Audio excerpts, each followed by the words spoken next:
Hey there, and welcome to This Explainer. Today, we're diving straight into something absolutely fascinating: the architecture of deception. It's this wild reality that incredibly smart, capable people believe flat out lies every single day. And the crazy part? It's not because they're careless or naive. It's actually because of a deeply wired glitch in human psychology. So let's just get right into it. I want you to think for a second. Have you ever watched someone believe something that is just completely false, even when the absolute truth is literally staring them right in the face? Maybe it's a coworker who is fiercely defending a doomed project, or a buddy falling hard for some wild internet rumor. You sit there kind of judging them, thinking, how on earth do they not see this? Well, here's the uncomfortable truth. And honestly, it's a bit of a tough pill to swallow. Your brain does the exact same thing. We all do. This isn't some rare glitch that only happens to gullible people. It's literally a fundamental, built-in operating feature of the human mind. And look, the moment we realize that our own brains run this exact same software, we can actually start to reverse engineer how deception really works. Okay, let's really break this down because this is where our collective ego takes a pretty big hit. We all kind of walk around with this unspoken assumption that our brain is this flawless, truth-seeking machine, right? But evolutionary psychology tells a completely different story. Our brains are actually designed to act way more like a bodyguard for our existing beliefs. Believe it or not, finding objective truth is totally secondary to just keeping your current worldview safe and stable. And that brings us to the big one: confirmation bias. We've probably all heard the term. It's that hardwired preference for information that basically nods along with what you already think. Think of your mind as this automatic spotlight combined with a really heavy filter. It actively lights up all the evidence that proves you right while throwing a giant blanket over the data that proves you wrong.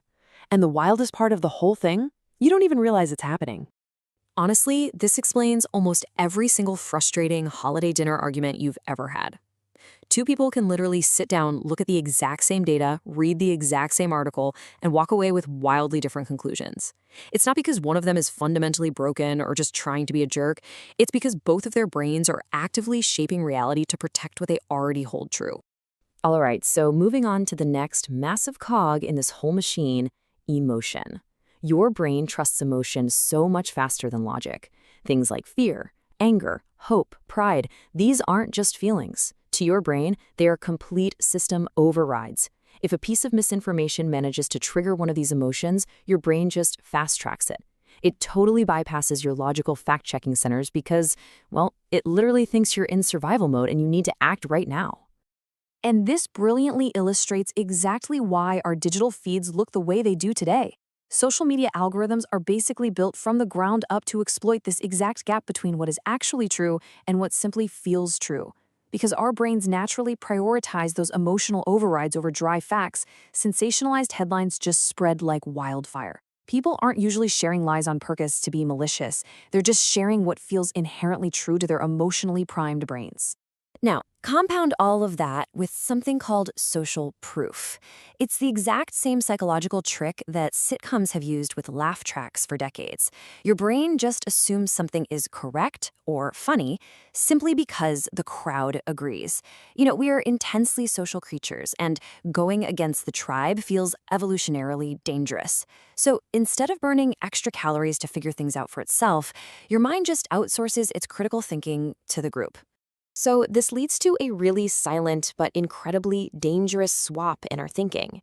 When we're confronted with new information, the rational question we should all be asking is this true? But thanks to social proof, the brain quietly swaps that out for, do other people believe this? That little silent swap, that is the engine behind so much of the misinformation flying around online right now. We basically stop verifying facts and just start tallying up social consensus instead. And then, oh man, we have the illusion of truth effect. This is such a powerful vulnerability. The rule here is super simple. The more you hear a statement, the more familiar it feels. But the catch is, your brain is remarkably bad at telling the difference between familiarity and truth. This is exactly how urban myths become accepted facts. You can take a total fabrication, repeat it enough times, and it begins to feel undeniably real, simply because that neural pathway has been warmed up. So if we look at it structurally, a lie takes hold in 3 distinct steps. First, it triggers an emotion. It just feels right. Second, we see other people sharing it. That's the social proof kicking in. And third, It echoes around our feeds. Repetition creates that familiarity. If a piece of information hits all three of those triggers, our logical defenses are completely, systematically disabled.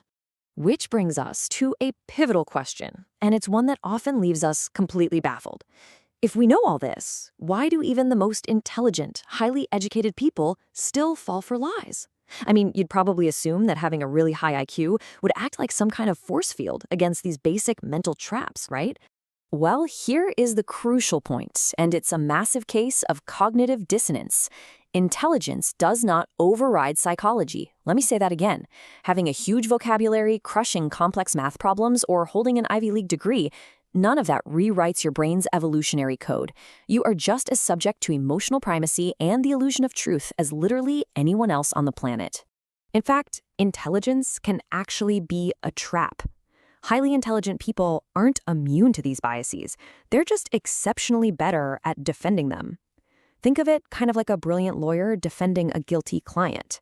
They can use their sheer brain power to construct these incredibly complex, logically sound, and super convincing fortresses around ideas that are fundamentally, empirically wrong. Okay, so how do we actually fix this? The answer definitely isn't to become a total cynic and just distrust absolutely everything you encounter. That sounds exhausting. The actual solution, the absolute most effective tool you have in your kit, is to slow down your certainty. When you feel that instant, powerful conviction about a piece of information, especially if it makes you feel really angry or super proud, you've got to treat that feeling as a warning light, not a green light. So let's tie this all together into a real actionable takeaway. Next time you are processing new information, I want you to force yourself to pause and ask this one grounding question. Am I believing this because it is genuinely verifiable and true, or simply because it feels right to me?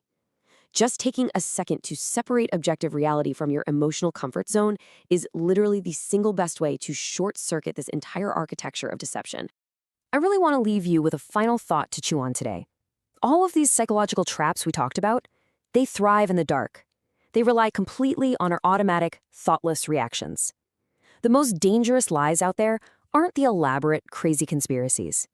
They're the ones we happily accept because they perfectly align with what we already want to believe. They're the ones we never even think to question. Thanks so much for joining me for this explainer. Remember to slow down your certainty, and I'll see you next time.